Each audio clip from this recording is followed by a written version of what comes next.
Well, hey guys, how you doing on owning it and reading that word as we're going through this reading plan of a year? And today we're at the end of Genesis. We're ending the chapter like we talked about on Sunday. We're ending the chapter or the book of Genesis, and we're beginning to walk into Exodus. And it's an incredible story. We're going to see a transition from a family to a nation. The onset of Exodus starts with we get Moses in coming into the picture and this whole thing, and it's a really cool change. But again, it's a change of chapters. But I love the end of Genesis. It's the 50th chapter, and it's the death of Joseph. And that might sound weird. You love that.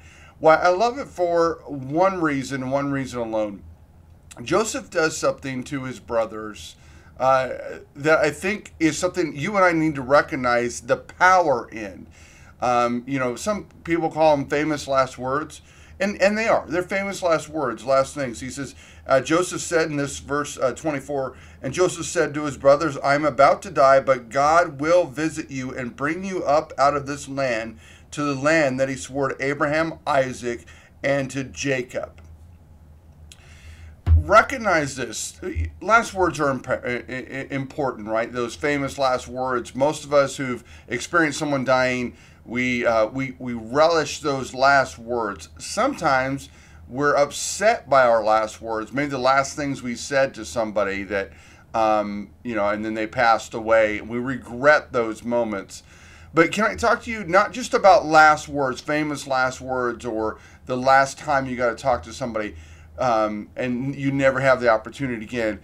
But I want to talk to you about the power of the tongue and to recognize what you have within you, that you have the ability to speak life into existence.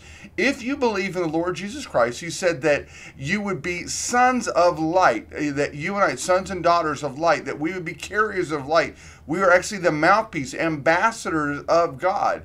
That the words that we speak, much like the words that God spoke in the beginning, let there be light, we have that same ability, that phos, the light, the Greek word for light, within us, and that ability to walk into darkness and to speak light.